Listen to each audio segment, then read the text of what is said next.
ایک اور عمل جس سے فرشتے نازل ہوتے ہیں، بخاری شریف کی حدیث، سبحان اللہ، اس سے آپ کا عقیدہ بھی مضبوط ہوگا. کیا کمال کی حدیث ہے.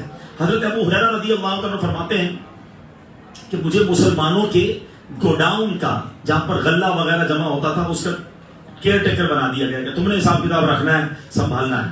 کہتے رات ہوئی تو ایک چور آیا اور اس غلے سے سامان چرانے لگا. میں نے اس کو پکڑ لیا، ریڈ ہینڈ پکڑ لیا. کیا کر رہے ہو؟ چوری کر رہے ہو. کہتے حضور بڑا غریب ہوں، بڑا مسکین ہوں، چھوٹے چھوٹے بچے ہیں، غلطی ہو گئی، معاف کر دیں. حضرت ابو ہریرہ رضی اللہ عنہ کہتے مجھے رحم آیا، میں نے اس کو چھوڑ دیا. صبح نبی پاک کی بارگاہ میں گئے. اس سے پہلے کہ سیدنا ابو ہریرہ بتاتے، اللہ اکبر، نبی پاک حضرت ابو ہریرہ سے پوچھتے ہیں اے ابو ہریرہ بتاؤ تمہارے رات کے چور کا کیا ہوا.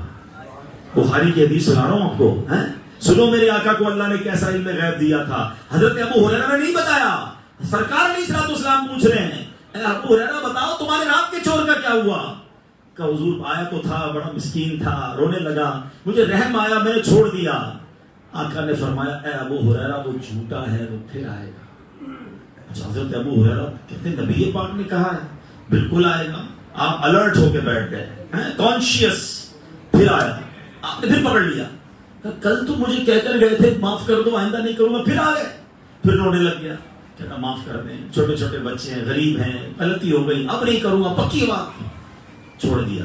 پھر صبح نبی پاک کے پاس گئے. آقا فرماتے ابو ہریرہ رات والے چور کا کیا ہوا.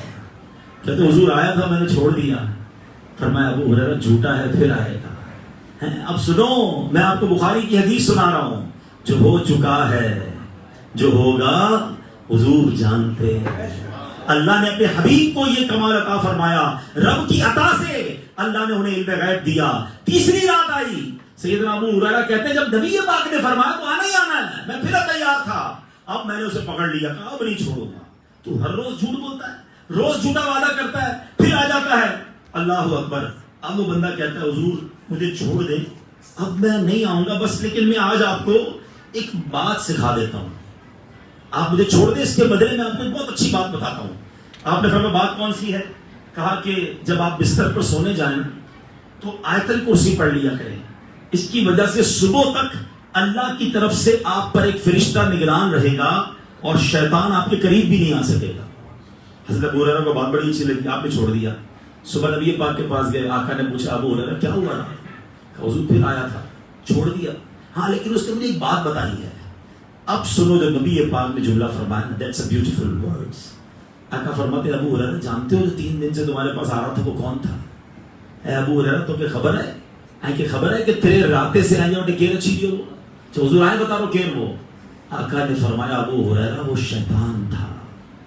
3 راتوں سے تمہارے پاس آنے والا کوئی اور نہیں، شیطان تھا. مگر بات انہوں نے اس نے صحیح بتائی ہے تمہیں. جو بندہ رات کو سونے سے پہلے آیت الکرسی پڑھتا ہے، اللہ ایک فرشتہ صبح تک اس کا نگہبان بنا دیتا اور شیطان قریب نہیں آ سکے گا. مگر ہمارا تو پرابلم ہی اور ہو گیا ہے. ساری رات لوگوں کو پہلے فلمیں دیکھنی ہے، فلمیں دیکھتے دیکھتے سونا ہے، گانے سنتے سنتے سونا ہے، موبائل ہاتھ میں. کب آیت الکرسی پڑھیں گے، کب کلمہ پڑھیں گے. پہلے توبہ کر کے لوگ پڑھتے تھے کہ پتہ نہیں صبح اٹھیں گے نہیں اٹھیں گے. آپ کو پتہ نیند کیا ہے actually, what is the meaning of نیند. جو ہم سوتے ہیں نا، سلیپنگ، یہ ایک موت کا ٹریلر ہے. ہاں آپ مجھے بتائیں جب آپ سوتے ہیں آپ کو پتا ہوتا ہے رائٹ لیفٹ کیا ہو رہا ہوتا ہے. کچھ بھی نہیں. کیا ہوا، گھر میں کون آیا، کون گیا، کیا باتیں ہوئی، نتھنگ.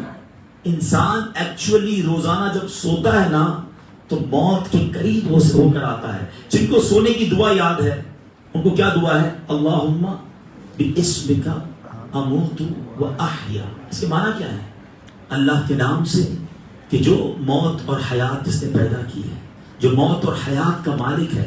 موت کی بات کیوں ہو رہی ہے، سونے کی بات ہو رہی ہے کیونکہ یہ موت کا ایک جھلک ہے. اور جب بندہ اٹھتا ہے تو اٹھنے کے بعد کی دعا کیا ہے، الحمدللہ الذی احیانا بعد ما اماتنا والیہ النشور. اس رب کا شکر، اس رب کی مہربانی جس نے زندگی موت کے بعد پھر ہمیں عطا فرمائی. ہم مر گئے تھے تھوڑی دیر پہلے، اللہ نے پھر زندگی دی ہے. ڈیلی ہم موت کو ٹچ کر کے آ رہے ہیں. کئی لوگ ہوتے ہیں جو نہیں آتے، واپس جاتے ہیں تو سو ہی جاتے ہیں. ایسے وقت تو توبہ کر کے سونا ہے نا، وضو کر کے سونا ہے، ہو سکے تو صلاۃ التوبہ پڑھ کے سونا ہے، آیت الکرسی پڑھ کے سونا ہے. بڑا پیارا جملہ ہم سنتے ہیں کہ میں سو جاؤں یا مصطفیٰ کہتے کہتے کھلے آنکھ صلی اللہ کہتے تھے، مگر آج یہ حال نہیں ہمارا. تو پلیز سونے سے پہلے توبہ کریں، آیت الکرسی پڑھیں، اللہ توفیق دے تو 2 رکعت صلاۃ التوبہ پڑھ کے سوئیں، اس کے بعد کلمہ پڑھ کے سوئیں، تو انشاءاللہ یہ رات سونا بھی عبادت میں شمار ہوگا. اور آپ نے حدیث سنی آیت الکرسی پڑھنے والے کے 7 فرشتہ ساری رات ہوتا ہے.